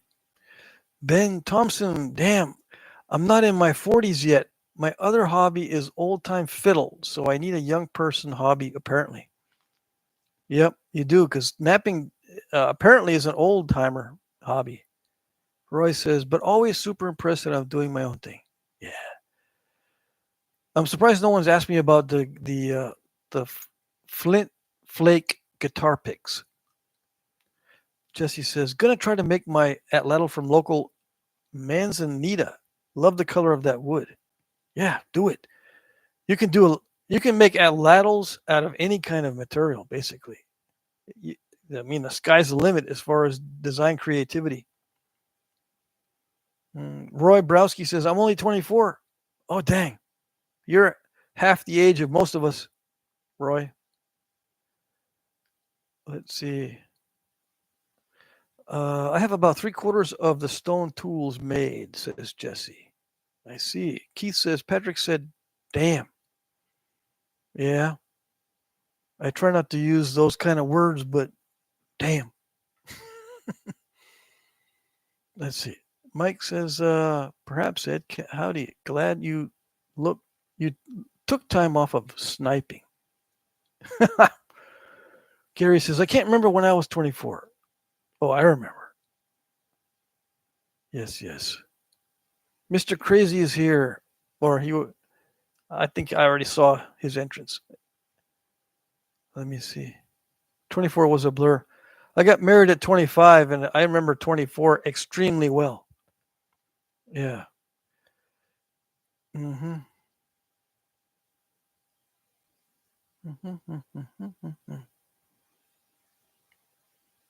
Brennan says he's 38. Keith says, that was just for you, Sal. What are you talking about? Alan says, properly prepared preforms prevents poor performance. Yes, that's another one. Very good. Mike Mason, 39 until November. Killer Cork says, yes, 24 is a darn blur. The time seems to just fly by nowadays. Roy says, it's made my day. I was going to keep everyone thinking I'm a grown-up. Bill Taylor says, I'll be 59 in 2 weeks. 59 in 2 weeks. Awesome. Mike says, I was probably in a waking alcohol-induced coma when I was 24. Yeah. I didn't drink a lot at all when I was younger. I actually drank more after I got married than before I was married. And not for the reason you might think. It's because my ex-wife used to drag me to different family gatherings. Hey, have a beer. Okay. Let's go to this other gathering. Hey, have a beer. Have another beer. Have some barbecue. Have this, have that. It's okay. I have had enough. And I've been to 3 different outings, and it's still Saturday. Yeah. It was one of those families. Every weekend. It seemed like every weekend there was someone from our family that either had a birthday, a barbecue, a wedding, a reception of some sort, some sort of religious holiday. Something was going on. Quinceañeras. Every weekend. When we were living in South Texas. Once we moved away from my ex-wife's hometown, most of that stopped until she made new friends in our new towns, and then there we go again. There's a barbecue. They're gonna have a barbecue. So, yeah, let's just go. Okay, all right. I don't got much choice anyway. So yeah. Mike says, LMAO, Pat, what a tell. You poor guy. This is why I won't marry. Yeah, but just add kids into the mix. Yeah. You thought you were busy. No. And I have 6 children, right? And people that have 2 children go, how do you do it? We have barely enough time with 2 kids. And I said, this is the secret. With 1 child, you still have some time to do other stuff. With 2 children, you run out of most of your time. With 3 children, you definitely don't have any time at all. So any child after the 3rd, you don't have any time anyway. So yeah, there you go. So that's the way, I guess, the way it went with us. But yeah, no kidding. You don't have any time after 2 kids, no time. Bill Taylor says, since you brought it up, Patrick, how's the guitar picks going? I've chosen some flakes. That's how as far as it's going so far. I have a little pile of little flakes that I think might work, but I've got to bend them and see if they're strong enough because the guitar picks are supposed to be quite thin. So I got to make sure they're not too thin. And it's actually not that easy to find flat flakes that are good. Although the guitar picks don't need to be that flat. I think it'd be better. Ed Gould says, "See you all young fellers later. I've got to go do my meds." Alrighty, Ed. Take care. Mike says, Roy, a narcotic effect from alcohol is a sign of genetics for addiction. I'm with you. Yeah. No, when I drink alcohol, I don't get a narcotic effect. I get a little boost in the beginning, and then after the first 2 sips off of a beer, it starts to, here we go. It starts to go downhill from there. And by the time I finish that beer, I'm not only in a daze, but I feel terrible. I don't want to stay there anymore. And if anyone talks to me, I will probably act like I'm retarded. Yeah. I'm going to start using that word. No? Mm-hmm. Let's see. Okay, we won't get into that. Let's see here. Roy says, my stomach rejects it. Ben Thompson says, currently raising two girls. It takes away from the hobby time for sure. Yeah. Ed Gould says, see you, Patrick. All right, we'll see you, Ed. Yeah, I did. When I was still home with the kids, I was a stay-at-home dad actually for 10 years. Just prior to me leaving, when my sons turned 18, I ventured out on my own, and then my stepmom died, and my dad got sick. So he had Parkinson's, but it got really bad. So I came up here to take care of him, and then he passed away, and I'm still here by myself, and I like it. Keith says, Patrick, I could nap you a guitar marble. Trust me, they're not thin. It's not for me. I'm trying to nap some guitar picks for other guys. What about the Duggar family with 18 kids? Must be a Catholic. I don't know how they deal with that. They must have relatives that volunteered to babysit sometimes because there's no way. Alan Cole says, Ralph made the finish line. Marty is outbidding you, Ralph. Yeah. Let's see. Ralph R. Snyder says hi. Make sure, Ralph, that you're able to see Buckskin NYB's bids because he's bidding higher than you on at least one of the items. So check the auction. Make sure you can see everyone's bids. Killer Cork says that Duggar family has got to be Catholic. My dad's parents were Catholic, 10 kids. Yeah, my ex-wife's whole family's Catholic. Brutus Thunderbird says dad's moms had 23 kids, only 18 lived. My brother had 9, so I don't need to make any. Roy says, it's past my nap time. Would be a t-shirt idea with the image of a yawning caveman. Okay, it's past my nap time. Maybe a sloth hanging on a vine, dropping a pressure flaker or hammerstone. Maybe. Mm-hmm. Killer Cork says, I got to check the auction. Yeah. Check the auction.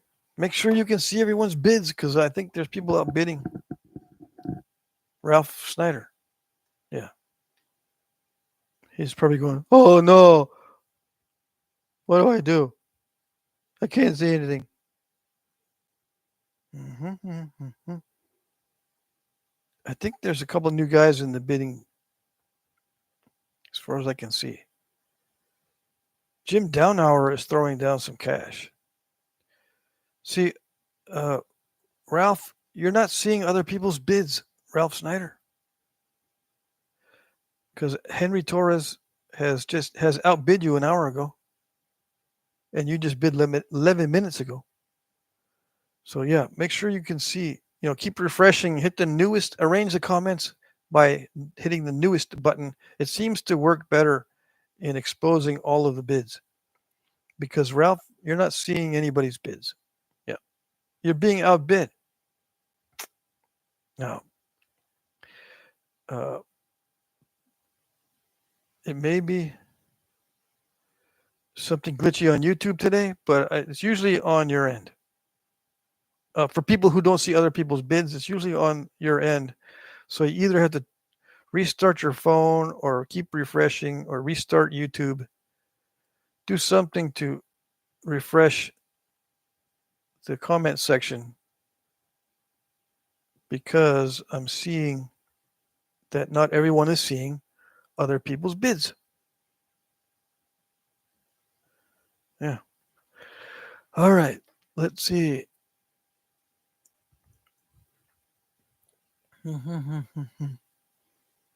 Roy says, I could draw designs or fan art and email it. It wouldn't blow you up, though. Let's see. As far as t-shirt designs,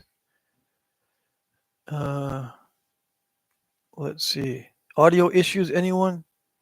Is anyone having audio issues? Let me go to the end. I don't see anybody saying anything about audio issues. Boatless, but I have a description and a heading. Brutus says, I cooked this rock 28 hours and it's still so tough I can't stick a fork in the gravy. Boatless at the moment, says Mike Mason. Yeah. Call reception is terrible here, says Ralph Snyder. Oh, okay. That's got to be it. Brennan says, nice, Sal. I don't always flake stone, but when I do, it's heat treat. Yeah, that's a good one. That's a good slogan. Sal says, I don't always cook rock, but when I do, it's chert. Yeah. Roy says, I could draw designs. All right, I read that one already. Okay, where am I? Yeah, Don Reed is actually Gary. He's using his wife's account or something. Got to run for tonight, folks, says Gary. All right, see you. We got 8 minutes. Quickly type in your comments, questions, or complaints because I'm going to end the live stream at 8 o'clock. Ben Thompson gave me $1.99. Thank you. Thanks for the content, he says. You're very welcome. Yep. Audio was just me, says Mike Mason. I see. Ralph, boats and hose. Roy says, baked in a buttery, flakery crust. Nah, I'm just trying too hard. Buttery and flakery are terms that we use or I use on my videos sometimes. Yeah. We might be able to incorporate that into a t-shirt. But what I'm thinking is I might just make my next series of t-shirts for non-nappers because more than half the channel is people who don't nap. More than half the subscribers to my channel are people who don't nap. I found out. Yeah. I get, well, it varies, but it's like 100 to 200 new subscribers every month. And just a small fraction of those people are nappers. Serious full-time nappers. I say full-time in their free time. Yeah. Frodo Joe, Bushy, you're late. What are you doing? You got 7 minutes. Roy says, thanks for the awesome video that entertained my day. Answering my comments helped me feel welcomed. Oh, you're welcome, Roy. Brutus says, very. Killer Cork says, I really got to have the I don't always cook rock shirt. Custom shirt maker, here I come. Yeah. I don't always cook rock, but when I do, yeah, that's a good one. I mean, you could follow that up with almost anything. I don't always cook rock, but when I do, I cook like a chef. Yeah.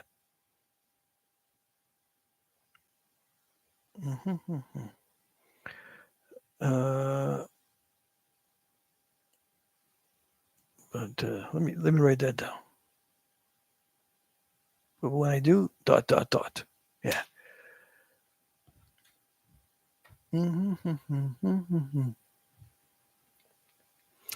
Let's see. Ross Wellman was just watching tonight. Good chat and good night. All right. Thanks, Ross. Thanks for lurking in the background. We knew there was people back there. Yeah, we got more likes than we have viewers right now. So that means that people come and go, and then they just lurk in the background. Yes, yes, everything's good. Alan says, "Great group of humans again. I'll see you Wednesday, but I'm going to be out of reception on Friday. I'm fishing in a desert canyon, leaving Thursday afternoon. Take care, everybody." All right, Alan. But we'll see you on Wednesday. Yep. I'm going to be napping on Wednesday. That's my napping day. My napping live stream is Wednesday from 2 to 4 p.m. Eastern, which is, 1 to 3 p.m. Central, noon to 2 p.m. Mountain, 11 to 1 p.m. Pacific. Yep, yep. I think I did that right.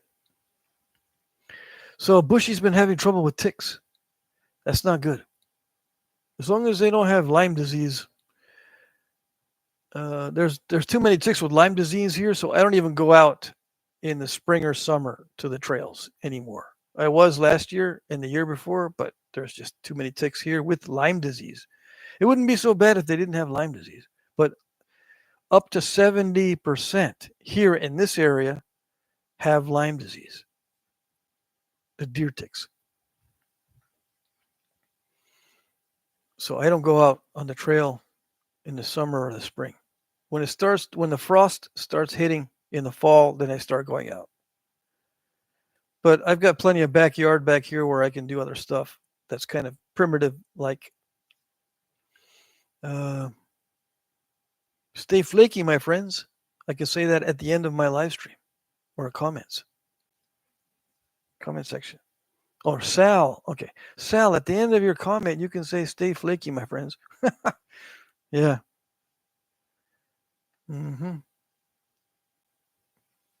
Let's see. Bushy, you and Ed, money hanging out. Yeah, did Bushy bid on something? Brutus says, my point usually reminds me of a site in Turkey. Gobeli Stepi. Jesse says, auction going great again. Yes, it is. It's better than I thought. Yeah. Brennan says, the most insane flint napper in the world. Yeah. But I think I was in the middle of saying that the next series of T-shirts that I'm going to post are for non-nappers. Okay, 3 minutes left. I'm going to end the chat at 8 p.m. Brennan says, hey, Pat, how about a flint napping lingo bingo shirt? Bingo board with different Patrick phrases in each box and a bingo dauber that's a bopper. Yep. I got to learn how to use my software that I just downloaded to create images so that I can start putting images on the T-shirts. One of these days. Bushy says, today it almost got me. It almost got me on my. Never mind. Okay, I won't. I'll unread that. Brennan says, that's a lot of rhymes. That's going to count for extra Pat points. Oh, yes. The more it rhymes, the more of a rule it is. Jesse says, I don't always flint nap, but when I do, I make sure to cave in my copper bopper. You too, huh? Scott says, good night, Mike. Yep. Mike Mason says, I know all about it, Bushy. I had me sporting a plumb bob for about a week. I see. I think I know what you're talking about, right? Mike says, I felt like I stole it. Ralph Snyder says, I used to dig artifacts in Kentucky rock shelters in late fall because of the timber rattlesnakes and copperheads. Yeah. Yeah, when it's frosty every night, that's when I go back out onto the trails. Well, there's actually this one trail that I can go to in the summertime. I've never had a problem with it. Never had a tick on me on that trail. I might just go there. Although I could walk around the neighborhood and stuff. It's still pretty good. I mean, either way, I need to get my walks in. Walking around the neighborhood is still pretty good. Neighborhood. If I start listening to what I sound like, I get the feeling that I probably didn't read everything properly and I'm slurring my words. Okay, it is now 8 p.m. Eastern. Ralph says, I used to dig artifacts in the Kentucky rock shelters. Yeah. I read that already. Let me see if I'm already caught up with the chat. Let's see. The hill near me with the cataract chert is known for rattlers, says Bushy or Frodo Joe. I see. Yeah, Frodo Joe or Bushy says, I've never seen ticks this bad. Yeah, so far they sound pretty bad. Sal says, been nice visiting you guys. I'm going to do something stupid now. Yeah. Ralph says, I spent time in hospital because I got bit by a copperhead. That's no fun. All right, guys, I'm going to say good night. Good night. Thank you, everybody, for participating in the live stream. Yeah, these are a lot of fun. And it gives me a chance to answer questions in live time and to tell people things that I think they might not know what to ask for, right?